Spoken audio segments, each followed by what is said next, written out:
नमस्कार दोस्तों, कैसे हैं आप लोग। उम्मीद करता हूं आप लोग बहुत अच्छे होंगे और आपकी तैयारी बहुत अच्छे से चल रही होगी। दोस्तों, जैसे कि आप लोगों को मालूम है कि दिल्ली पुलिस कांस्टेबल के एग्ज़ाम चल रहे हैं, जो कि ऑनलाइन माध्यम से CBT माध्यम से आपकी परीक्षाएं कराई जा रही हैं और अलग अलग पालियों में ये परीक्षाएं पूर्ण कराई जा रही हैं। और काफ़ी बच्चों ने इस बार दिल्ली पुलिस में अप्लाई किया था, क्योंकि दिल्ली पुलिस में वैकेंसी नंबर ऑफ वैकेंसीज बहुत ज़्यादा थी। इसी वजह से बहुत सारे आवेदन हुए हैं। अब अधिकांश बच्चों का क्या है कि अभी एग्ज़ाम चल रहे हैं, कुछ का एग्ज़ाम होना है, ठीक है, और वह क्या कर रहे हैं, एग्ज़ाम पेपर का एनालिसिस कर रहे हैं। यानी कि अधिकांश यूट्यूबर्स जो हैं क्या काम कर रहे हैं, एग्ज़ाम एनालिसिस कराते हैं और बच्चे उस एनालिसिस को देखते हैं और उसी एनालिसिस को देखने के बावजूद वह अपना पैटर्न तैयार करते हैं। अन्यथा फिर वह पेपर देने जाते हैं और परीक्षा हॉल में बैठकर वह कुछ भी करके नहीं आते हैं। इसका रीज़न क्या है? इसका रीज़न यह है बच्चा कि आप जो एनालिसिस में अलग अलग चैनल के माध्यम से जो क्वेश्चन पेपर एनालिसिस करते हो, आप मुझे ये बताइए कि आपको जो भी टाइम मिल रहा है परीक्षा के लिए, आप खुद वहाँ बैठिए, ऑनलाइन परीक्षा दीजिए। क्या आप पूरे क्वेश्चन पेपर को वहाँ से याद करके आ जाओगे? वहाँ क्वेश्चन पेपर को याद करोगे या क्वेश्चन पेपर को सोल्व करोगे? तो इसलिए 2-4 क्वेश्चन अगर किसी जगह से मिल जाए और 3-4 क्वेश्चन 45 मिनट 1 घंटे की क्लास में आपको मिल जाए किसी यूट्यूब के माध्यम से, किसी भी टीचर के बताने के माध्यम से, तो इससे अच्छा तो आप अपनी तैयारी सेल्फ कर लीजिए।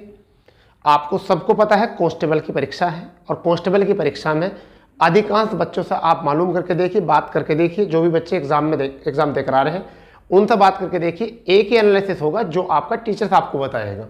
टीचर्स ने अगर बता दिया है कि दिल्ली सल्तनत पर आपके फैक्ट आएंगे, तो दिल्ली सल्तनत से ही फैक्ट आ रहे हैं। अगर आपसे पूछेगा आधुनिक भारत में फैक्ट आ रहे हैं, तो आधुनिक भारत से फैक्ट आ रहे हैं।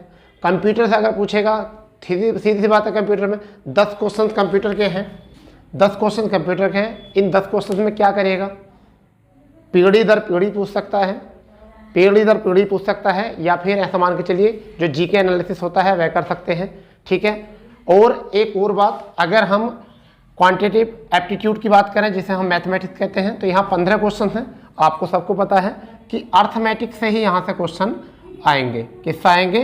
अर्थमेटिक से ही आपके क्वेश्चन आएंगे यहाँ से। या एडवांस का अगर दिया, एडवांस का अगर क्वेश्चन पेपर दिया तो 1 या 2 क्वेश्चन जो है एडवांस से यहाँ से दे देते हैं। रही बात करंट अफेयर की, परीक्षाएं अगर नवंबर में परीक्षा हो रही हैं, कहाँ हो रही है परीक्षाएं? नवंबर में अगर परीक्षाएं हो रही हैं, तो आपको पता है कि 2 माह पहले का करंट अफेयर जो है वो आपसे मालूम किया जाएगा, ठीक है। यानी कि जून जुलाई, मई जून जुलाई अगस्त सितंबर तक का याद कर लीजिए, ठीक है। GK की अगर बात करते हैं तो जनरल नॉलेज में आपका यहाँ पर एक तो पता है सबसे ज़्यादा कि फैक्ट, आपसे क्वेश्चन पूछे जाएंगे फैक्ट में। अब यहाँ पर आपसे क्वेश्चन ये तो नहीं पूछेगा कि आधुनिक भारत में यूरोपीय कंपनियों का क्या दायित्व था, विवेचना कीजिए, ऐसा तो नहीं पूछेगा ना। तो आपसे क्या पूछा जाएगा? केवल फैक्ट पूछा जाएगा। क्या पूछे जाएंगे? फैक्ट पूछे जाएंगे। जितने भी फैक्ट आपके होते हैं किसी भी टॉपिक से, वो दिल्ली सल्तनत हो, मुगल एम्पायर हो, मराठा साम्राज्य हो, सिख साम्राज्य हो, सभी के आप फैक्ट याद करके जाइए।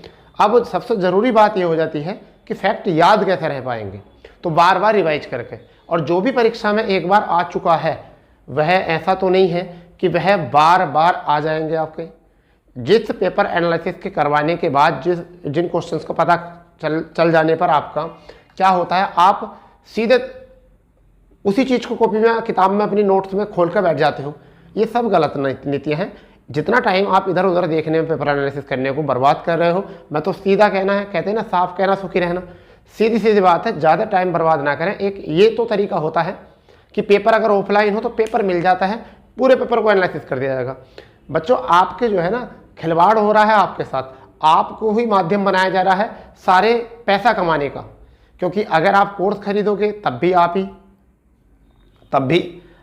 ही उनका शिकार हो रहे हो। और अब पेपर आ रहा है तो उसमें भी 20-25 क्वेश्चन इकट्ठे किए, अलग अलग तरीके से पूछकर उसी में ही 1 घंटा निकाल दिया। आपके 20 क्वेश्चन, वो क्वेश्चन जो आपको याद है, वो क्वेश्चन जो आपको याद है, पहले से याद है। तो मेरा आपसे यही कहना है कि आप इन चीज़ों से थोड़ा बच कर रहिए अगर आपका एग्ज़ाम है तो। और अगर आप एग्ज़ाम नहीं देना चाहते सही से, नौकरी नहीं लेना चाहते सही से, तो आप खूब मौज मस्ती से इन चीज़ों को झांसे में आ जाइए। अब रही बात रीजनिंग की, आपको सीधी सी बात है, verbal and non verbal reasoning है। एक दो क्वेश्चन पता चला तो चला, वरना तो सारे क्वेश्चन कौन याद करके आएगा। आप मुझे बताइए कि रीजनिंग पूरी सारे चैप्टर वाइज चैप्टर कैसे बता देगा कोई? 50 क्वेश्चन महासागर है जीके का, कौन कहाँ से बता देगा? ठीक है, रही बात मैथ की, और 28 चैप्टर्स जो अर्थमेटिक के हैं, ओवरऑल 43 चैप्टर हैं अर्थमेटिक और एडवांस के। अब बताइए अगर 28 में से भी आएगा तो एक दो क्वेश्चन तो पता चल जाएगा। कंप्यूटर में आप देखिए कम से कम 24 से 25 चैप्टर हैं ऐसे जो वनडे एग्जाम में आते हैं। तो आपको सीधी सी बात है, जो सिलेबस में है, जो प्रीवियस ईयर के जो पेपर हैं उनको चेक करके, उनको डाउनलोड करके वहाँ से अपने आप जज कर लीजिए। क्यों 20-25 क्वेश्चन के चक्कर में आप अपना भविष्य जो है अंधकार में डाल रहे हैं? क्यों घंटों घंटों की पता चला, आज मेरे चैनल पर देख लिया, कल को दूसरे चैनल पर देखा, तीसरे चैनल पर देखा, एक ही शिफ्ट के अलग अलग चैनल पर देख कर आप कम से कम वही क्वेश्चन जो तुम्हें याद होते हैं वही क्वेश्चन बच्चों के याद आते हैं। कौन सा टफ क्वेश्चन है कि 20 टफ क्वेश्चन अगर आए तो एक क्वेश्चन काम को आपको याद रह पाता, वरना तो 19 आपके याद नहीं रह पाते। तो मेरा एक ही कहना है आपसे, मैं किसी को क्रिटिसाइज नहीं कर रहा हूँ, मैं बस ये बता रहा हूँ कि आपको बच के रहना इन चीज़ों से अगर आपको नौकरी चाहिए तो। क्योंकि तुम्हारी नौकरी की फिक्र किसी को नहीं है, तुम्हारी नौकरी की फिक्र किसी को नहीं है, सबको अपनी अपनी फिक्र पड़ी है। ठीक है भैया, तो सीधी सी बात है। अब कंप्यूटर में क्या आता है सबसे इंपॉर्टेंट, आप इनपुट याद करो, आउटपुट याद करो। ठीक है, इनपुट आउटपुट याद कर लिया आपने, नंबर सीरीज यानी कि डेसिबल क्या होता है, बाइनरी सिस्टम क्या होता है, इसको याद कर लिया आपने। ठीक है, आपकी पीढ़ी दर पीढ़ी जो आती है, पीढ़ी दर पीढ़ी जो आती है कि कौन सी पीढ़ी का है, समझ गए नहीं, कौन सी पीढ़ी का कौन सा कंप्यूटर है, ये वाला आपने याद कर लिया यहाँ से। ठीक है, आविष्कारक कौन कौन से हैं ये पता चल जाएगा आपका। ठीक है, थोड़ा सा नेट, अब यही तो बता सकते हैं सब एनालिसिस करने में। आप ऐसा तो है नहीं कि आप बिल्कुल पूरी आपको याद है, केवल आपको रिवाइज करना है। बेटा जो आपके नोट्स हैं उनको रिवाइज करो, ऐसे चक्कर में पढ़ो।